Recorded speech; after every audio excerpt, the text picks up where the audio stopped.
Welcome back, viewers, to Youth Wednesdays on Tobago Updates. And as promised, we are going straight into finding out what those diseases in cocoa is, and then we have a special treat for you at the end, and that is to learn about a new project coming on stream that will benefit a lot of those of you who want to get into agriculture, those of you who are already farmers, and you want to know what to do next. Here is where you find out that this morning.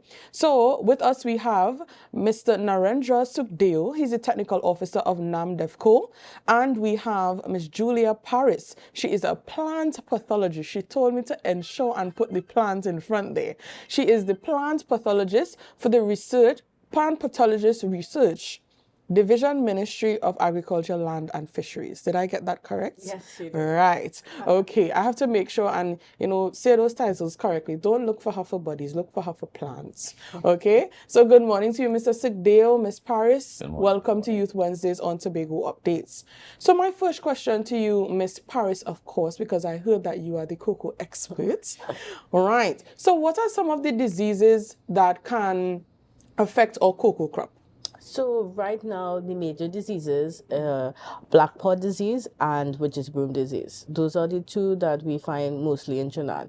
We have seen an upsurge, Trinidad and Tobago, mind you. We've seen an upsurge of witch's broom, which, if you all know, you'd have the drying of the vegetative part of the plant, and it's also a black spot on the cocoa pod. So it does affect the economic part.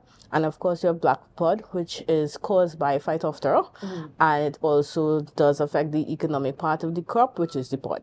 Okay, so what are the appearances of these diseases? I know you told me about the dryness for the witch's broom.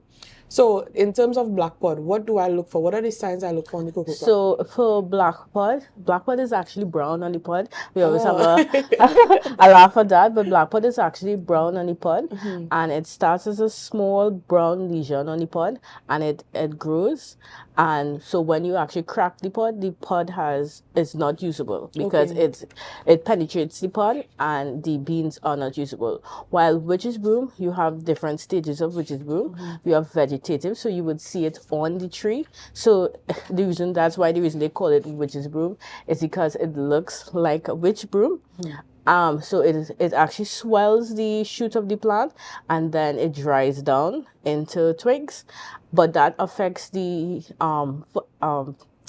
plant from being able to produce more pods. And then they actually have a component where they have cushion brooms so if you know cocoa comes up from a specific part of the tree, and if the witch's broom gets in that specific part of the tree, that cushion is no longer usable.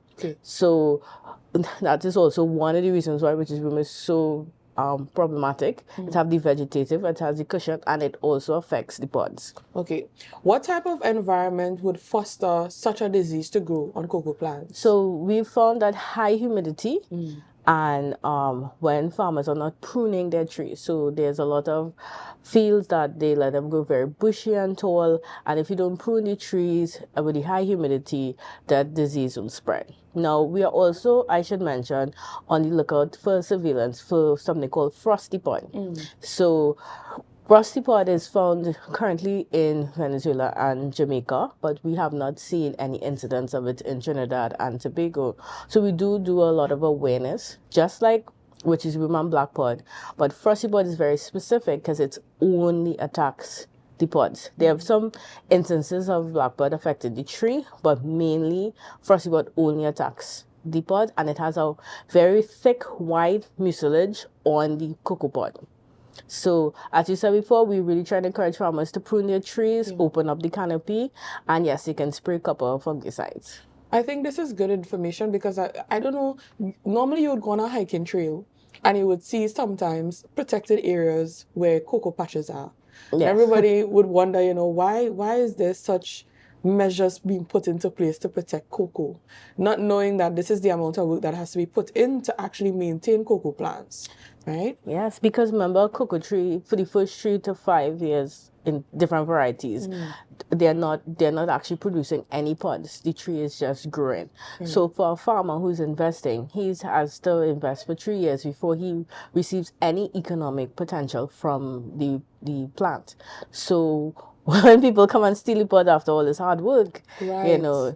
And I remember there's an added processing. You need to ferment the beans and you dry the beans, and they do fetch a very good price on the international market for fine and flavor. Right. I would assume so. I mean, everybody loves chocolate. Yes. Yeah. You would not believe though how much children I've shown a pot and cannot tell that it's Cocoa? chocolate. Yes, it's very disturbing. Oh wow. So I'm thinking that there should be some sort of future education on cocoa itself and the cocoa crop for young ones to know about. I completely agree with that. Yeah, because a long time we used to bust cocoa pod, Yeah. eat out the cocoa, hope the neighbor don't see. I never said that on national TV, right? Yeah, but I mean, I think it's in place that we should have some type of educational seminar afterward, on cocoa pod diseases and well, cocoa on a whole. Yes. So as with the beauty with this BioReach project, they were able to organize and let us come and train the members of the staff of THA and farmers about not only just awareness and surveillance of frosty bird, because that's something we have to do. We have to be aware that there are diseases that are in the region that can negatively impact the cocoa industry. But we also have to train farmers that your farm needs to be in a certain condition for you to maximize the benefits. Okay. All right. So you mentioned the BioReach project, and we are going to get into that, right? But before we do so, so you mentioned a lot about the diseases and what can affect the cocoa crop, from time to time. But I know one thing farmers would like to know, as we're on national TV and we have a cocoa expert with us. She will be able to tell us some of the combative ways of dealing with these diseases as a farmer. So what are some of those ways? So we love to say cultural control. So cultural control is one of the main ways, which is we encourage farmers to prune, to do sanitation pruning. So whenever you see disease spots, you cut it down and move it out your field. We know the labor, but you have to start to prune, open up the canopy, let some airflow. And then we do recommend that you can use a copper-based fungicide, but I will always stress that because cocoa is an export crop and EU and other international agencies have high regulation for pesticide residue, do be mindful of how you spray. So we do encourage that you do some cultural practices, you spray, and you just really try to do sanitation, especially with frosty pod. With witch's broom. Witch's broom, if you can actually clean up all your brooms. So you must know it. If you're a farmer walking through your estate, you will see these swollen shoots. You can clean up those swollen shoots from your field. Right. Okay, that's a lot on cocoa disease awareness there from our plant pathologist, Miss Julia Paris. Thank you so much, Miss Paris. Now, she did give you a highlight. I mean, I was keeping it a secret until it was time, but she gave away my secret anyway, and that is the BioReach project. Now, this is a new project coming on stream, and of course, we have it firsthand here from the Technical Officer of NAMDEFCO, and that is Mr. Sookdeo. So, Mr. Sookdeo, tell us, what is the BioReach project? Thank you, first of all, for having us on here. No problem. BioReach, as it stands, it's the Biodiversity Conservation and Agroecological Land Restoration Project, right?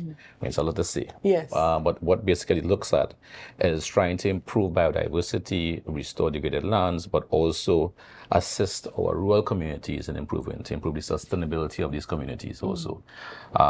The partners of the project are NAMDEFCO 1 and also EMA. We are the implementing agencies, the operational partners. It's a GEF funding project, and the Ministry of Planning has the overarching management of it. The project has 4 components: land use planning, regeneration and of degraded lands, creating a green value chain, and also monitoring and evaluation.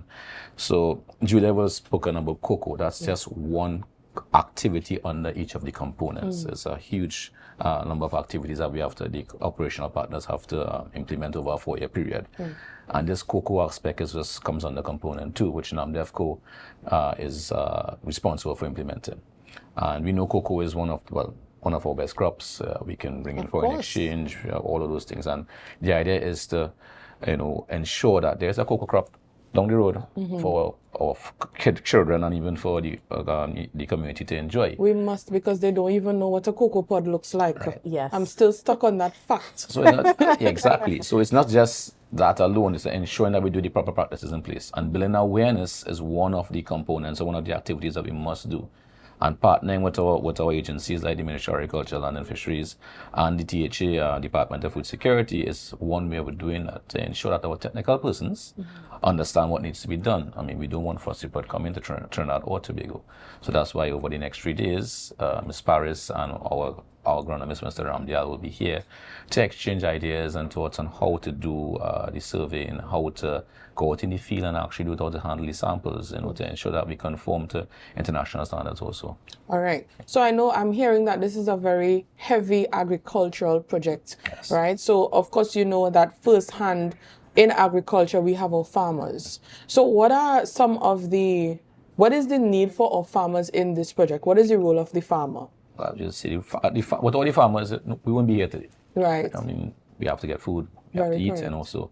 and we need to ensure our farmers are there for the long haul. And cocoa to take. Yes. Well, it's cocoa also, but there are other crops under the Yes, project of also. course. So under component 3, which NAMDEFCO is has the main responsibility, it's developing the green value chains along cocoa, avocado, breadfruits, roots and tubers, coconuts, Moruga Hill rice, and pineapples. Those are the commodities that we're developing. And I mean, we need to have farmers on board to develop these commodities in what you call an agroecological manner.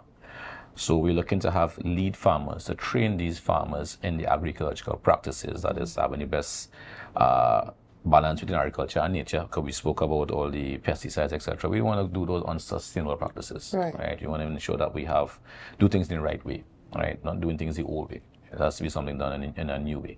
So we're looking to train 30 lead farmers throughout Trinidad and Tobago on these practices using what you call the farmer field school methodology. It's farmers learning from farmers, learning from doing, not sitting in a classroom and someone lecturing to you or a technocrat telling you, you have to do this, you have to do that. No, so you finding out why you do these things in the field. So we are in the final stages of finishing that project, and what we need now is farmers to come on board. To those more progressive farmers, those farmers who are registered with the Ministry of Agriculture or with the THA. Those farmers, I mean, we're looking for farmers who have land tenureship also, and those who have the behaviors who want to move forward. So we can support them in doing training, and these farmers can now become other models for other farmers to support, because farmers learn best from each other, right? You learn best. It's peer learning basically. So that's the whole gist of this program. And we're also looking at training our technocrats, persons within the ministry, as well as with THA, in how to conduct a farmer field school. Because we have to do something differently. Okay. And that's what the project is. And the project is not just another project to tick a box. Yes. It's about sustainability and pushing forward. All right. And as a farmer, being on the other side of this, having a crop, you said tubers and these type of things. So we're looking at farmers with the plantain and the cassava and the Irish potato and this and that. As a farmer, and I'm hearing about the BioReach project. How do I become a part of this project? So first of all, you can contact myself. I have to give my numbers, an email. We have also Ms. Sandra Williams, who is the technical advisor for Tobago, that we can also contact. And you come on board, you apply. We come and do a site visit. Yeah. We evaluate the farm just to ensure that you meet the criteria, because it has to be transparent.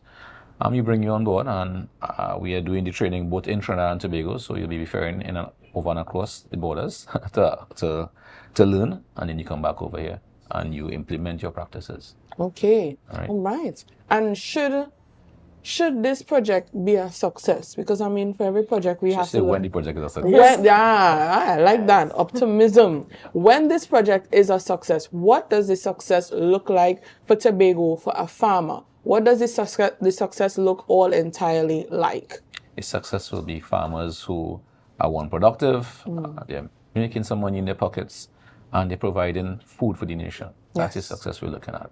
And also it looks at forestry also, ensuring their forests and there's that right balance between the ecology and the agriculture. All right. Right. So without the ecology, there's no agriculture. We have to have birds and bees. Okay. Right. So that's how it's going to happen. All right. And I'm seeing a somewhat of a partnership here between the Division of Agriculture and, of Of course, course. Yes. the BioReach project in bringing this entire thing together. Because as you would have mentioned, there are a lot of diseases in cocoa, Yeah. but there are other farmers who do other crops that Correct. may want to benefit from this. So we're seeing that collaboration. And hopefully, when the success comes out, it means a better Tobago, a better yield for our crops, especially for exportation purposes. You know, in a time like this, we really do need those services. All right. So we are heavily dependent on our farmers. All right. So thank you so much, Mr. Sookdeo, Thank you. Ms. Paris, for being with us here this morning. Again, plant pathologist, right? And the technical advisor, of course, of NAMDEVCO. All right. Thank you so much for being with us, for sharing those ideas, for sharing that upcoming project. Only to hear it first on Tobago Updates. Of course, I have to put that in there. Right. So thank you once again. Thank you for having us. Thank you. So viewers, before I go, of course, I have to tell you what exciting thing is coming up next. And I know some of us may have heard of the Poor Man's Dinner. Let's stay tuned, share the live, share the live, share the live so that we learn more about this.